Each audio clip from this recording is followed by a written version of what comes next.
What's up, everybody? It's Jared with Capture the Magic, and off the heels of the latest Comcast earnings call, where we saw the Universal Studios theme parks have an increase of just about 19% in revenue, everybody was waiting for Disney's earnings call to see what they were going to report, not only on the experiences theme park in, as well as the company as a whole, and they had their earnings call this morning. And you could say it was a mixed bag of sorts, and we'll also talk about, was Disney's prediction that a rising tide would lift all boats type of situation when referring to Epic Universe's opening? Did this play out, or was this more of taking on water or just staying afloat? We're going to talk about it, break it down, and give some thoughts on it. So the earnings call was, in this headline here from CNBC, was not met by investors very well, as the stock fell about 7 to, different various points, 7 to 8%, but the market is down overall. So it's really hard to know how much investors are reading into this earnings call itself. Typically, it takes a few days for investors to really kind of digest an earnings call. It was definitely a mixed bag, you could say, in terms of what they kind of revealed here. So as a company as a whole, their overall revenue for the quarter was nearly $22.5 billion, slightly less than the same quarter last year. They did say, though, they're going to boost its dividend and double its share buyback plan for the fiscal 2026. So if you are a shareholder, that is something to keep in mind there. So they had some increases in streaming, and obviously linear television, which is also a struggle of Comcast, has struggled for Disney also. They said revenue for Disney's entertainment unit fell 6% from last year to $10.21 billion, dragged down by the linear TV networks and theatrical releases, because they have not been doing that great when it comes to the movie side. Outside of Lilo and Stitch, everything else has been released, at least thus far, has not been performing very well. And then you also have the issue going on with ESPN and YouTube TV, and there's still a carrier dispute there that is going on.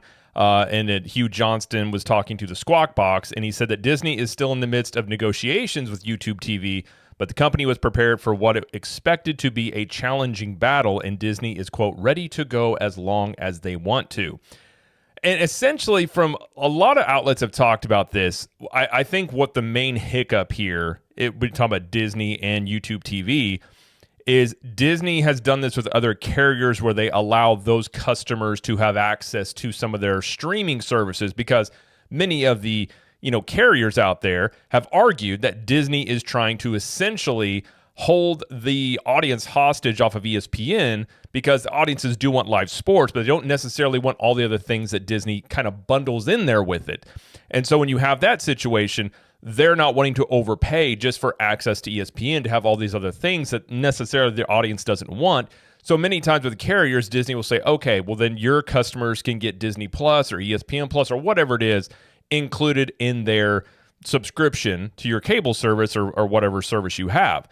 And then Disney can then count that also as subscribers on their content. Well, YouTube TV is not wanting to basically push users off of YouTube onto Disney's platforms. And then there's the other wrinkle of this, which is, and I think this is pretty accurate in terms of what Disney's doing, which is they're basically playing hardball with these carriers, but at the same time, forcing people or trying to get people onto Disney's platform. Again, they have the new ESPN app, and they're trying to get away from linear television. So while linear television is shrinking, Disney essentially is trying to move a lot of those people over to their streaming services. And I think YouTube completely understands what Disney's trying to do and is basically saying, we're not going to let you do that, and trying to basically put a line in the sand. And we have a face-off here.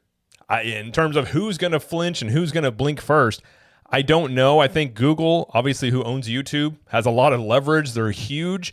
And Disney has a lot of motivation not to cave on this, because if they cave to YouTube on this in future carrier disputes, they are going to point to this and say, you did this for YouTube. You allowed them to have access to your products without leaving their platform and going on to yours, where Disney will then upsell people, again, trying to get more people into their ecosystem to get them to sign up for all the Disney stuff that they have, Hulu, Disney Plus, ESPN, all those things. So they're going to want those deals also. So YouTube has a lot of motivation because they don't want to hand customers to Disney. And also Disney has motivation because they see the weaknesses on the linear side and are trying to grow their streaming side. So I don't know how this is going to play out. This could play out for a lot longer here than I think some people anticipate. It said streaming remained the bright spot in the business as consumers continue to turn away from the pay TV bundle. Operating income for the linear networks dropped 21% to $391 million, while it rose 39% to $352 million for streaming. The higher operating income for streaming occurred as prices increased for Disney streaming services. And obviously, a lot of that is off of the fact that they now have Hulu into the mix. And obviously, that has bolstered Disney Plus because they include that in there ever since they have fully acquired Hulu. Now, Disney did state that they did have 12.4 million new Disney Plus and Hulu subscriptions in the quarter, which brings their total to about 196 million subscribers, though it should be noted that the subscriber surge was basically because of the distribution deal they had with Charter Communications. So the same deal that YouTube TV is not wanting to make necessarily, where they basically say, okay, your customers can have access to our stuff, come off of their platform onto Disney's platform, and also Disney is going to then show more subscribers. So it doesn't mean that all these new subscribers are actually paying Disney directly. These are off of that Charter deal. So it is more subscribers, but there is a caveat there in terms of how they had that much growth. And again, what YouTube is not wanting to basically play into here in this carrier dispute they have going on. When it comes to the studio side, the division, which includes the movie studio, also saw a significant operating income decline of $368 million. Once again, you had Lilo and Stitch this summer that did very well, but compared to last year where they had Inside Out 2, Deadpool Wolverine, they did not have that good of a year as last year, so they have had a decline in the studio performance. So both linear and the studio side definitely brought things down. So on the positive side for Disney were the experiences division, which includes the theme park. Now, one thing when you're looking at Disney and Universal, if you're going to compare their earnings calls, there's a major caveat in that Disney has the cruise line and the theme parks under the experiences division. So it's not just specifically theme park performance or cruise line performance that make up that division. So there can be some discrepancies there, which there was a bit in this earnings call. So it says revenue for the experiences segment, which consists of theme parks, resorts, and cruises, as well as consumer products, rose 6% to $8.77 billion. Operating income for the segment was up 13% to $1.88 billion.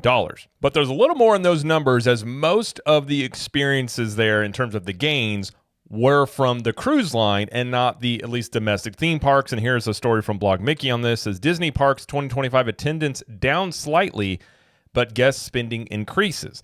So what we've seen in trends of Disney is that they, with the price increases, that even if they have a flat or down a bit in attendance like they did in this earnings call, they said they had about a 1% decline in attendance, but an increase in consumer spending, which offset the decline in attendance. So their price hikes have continued to work in terms of charging less people coming through the gates, more money, and that making up the difference. It says, while the Disney Experiences division enjoyed a record income in 2025, attendance at the domestic theme parks was down slightly.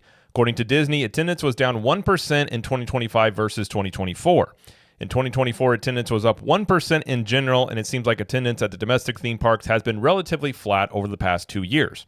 Internationally, it's a better story. In 2025, attendance was up 1%, building ever so slightly on the 9% attendance boost that the international parks had in 2024. It says, so how was Disney able to make more money off of fewer guests in 2025?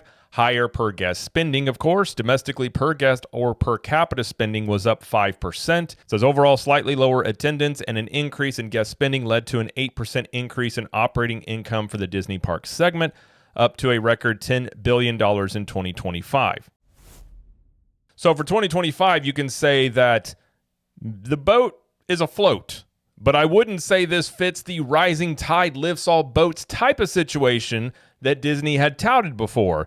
As before Epic Universe opened, Bob Iger himself said last year, anytime a major attraction had been built in the Orlando area since Disney World opened, it has actually been beneficial for Disney's bookings and overall numbers. Hugh Johnston as well said in 2024 that we also looked at the history of other attractions and other parks opening up in Florida, and it's been beneficial for us. Josh D'Amaro as well, the Experiences chairman, had said earlier this year before Epic actually opened, quote, if something is built new in Central Florida, like Epic Universe, and it brings in additional tourists, I can almost guarantee you that new tourists coming into the market is going to have to visit the Magic Kingdom.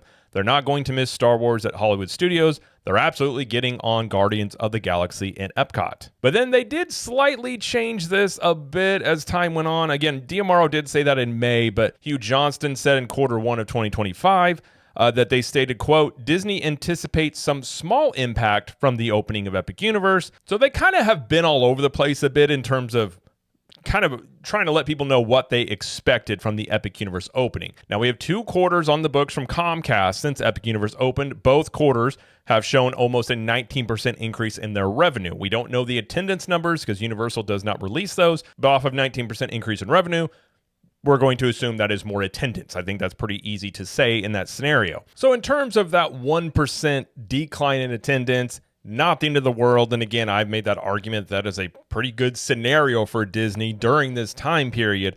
But for that whole quarter, if you break down those numbers, it's probably somewhere close to 200,000 visitors that potentially either didn't go to Disney at all or did decide to go over to Universal Studios. So when you break it down that way, it's not nothing in terms of an attendance loss, but it's definitely not as bad as many people were expecting it to be, and definitely isn't as good as Disney was basically projecting that they were going to have. So I think when you look at it that way, it brings us into perspective that essentially things are kind of going how, at least if you're being level-headed about this, that this was likely going to go. I think the real questions, though, are just going to be in the coming years. Because, again, I've argued many times, if you're seeing a 1% hit on your attendance already with Epic Universe, this park is at the weakest it's going to be. I mean, it still has a park capacity limit. There's still the high wait times here. These rides are still not functioning at full capacity. And so the experience here isn't what it's going to be in 1 to 2, 3 years and beyond. So if you're already seeing an impact of this obviously being very positive for Comcast and having a slight impact in your attendance of your Disney World, and this is why they had those announcements about the short-term turnarounds that are coming next summer. You have the animation experience at Hollywood Studios. You have Walt Disney Animatronic being added to the Carousel Progress, because I also think they found out this summer that shows and parades were not going to be enough to pull people over from checking out a brand new theme park. You don't say. So I think you've seen Disney make moves off of what they already probably saw was happening, and Universal themselves does feel that they're going to be able to make some headway on these wait times, bring the cap on the attendance off, or at least lift it to where they can get more people in this park. I think you could really see the revenue go far beyond 19% like we saw the last 2 quarters and really get even higher. So I think a lot of this is going to hinge on what Universal's able to do in the short term with Epic Universe. And they also have already revealed a permit for an expansion to Epic Universe. So they're already doubling down into Epic Universe in the coming years. So if the scenario plays out where Universal continues to get Epic a better experience, it's likely you could see this trend play out in the coming quarters for Disney, where they're either flat, maybe they're up 1%, maybe they're down 1%, but I don't think they're going to be matching what Universal is going to be seeing from the impact of Epic Universe. So I think in terms of how this is playing out, it's not playing out how Disney was painting the picture it was going to play out, but much more kind of how Moffett-Nathanson and kind of how I was saying a really good scenario for Disney was going to be flat or down a little bit on their attendance during this time period. So I think if they do see bigger drop-offs in the coming quarters, that is going to raise a lot of question marks for Disney, because what really can they do in that scenario if that situation unfolds?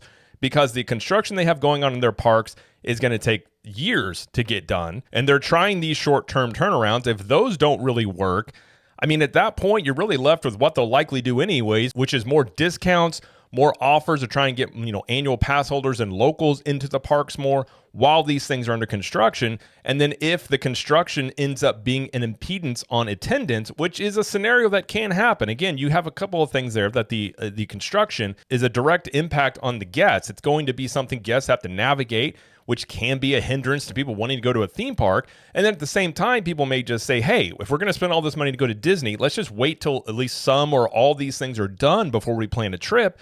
So you could see these things really impact Disney in the coming quarters and years as they're building these things as their answer to Epic Universe. And of course, Universal is going to continue to build more things into their parks. Disney's motto or method could be just to continue to raise prices off of, maybe less people coming to your parks to make up that difference. And I suppose that will work until it doesn't.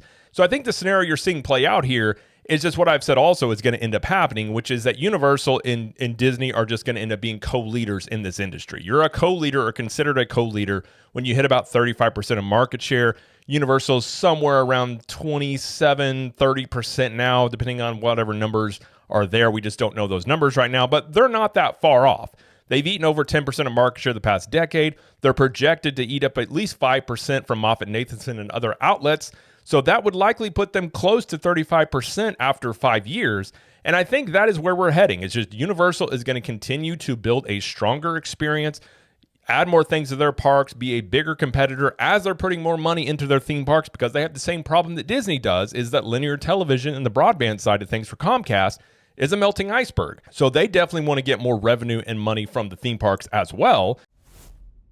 And you're going to see them go back and forth with new offerings as competition is just only going to make Disney have to react to that. And again, I love competition. I think it's great for the consumer, as you're just going to see new things coming to the parks in Orlando as they just compete with each other more and more. So for everybody that was thinking Disney was going to see this 10% jump in attendance due to Epic Universe, that didn't play out. Or anybody that thought that Disney was going to see a 10% decline in their attendance from Epic Universe opening, that didn't play out. It's having an impact. We'll see how it continues to have an impact, but it's a very fluid situation, and we'll see how their future performance is as these two destinations just continue to battle with each other and see how this all plays out. But when there's an update on this and another earnings call, we will talk about it on here and let you know about it. But for now, that is going to be it, though, for this video. So if you like this video, please like it and subscribe to the channel, as we do lots of coverage here of Universal Studios, Epic Universe, Disney World, and pop culture. And let us know in the comments, what do you think about all this? And until next time, we will see you in the parks.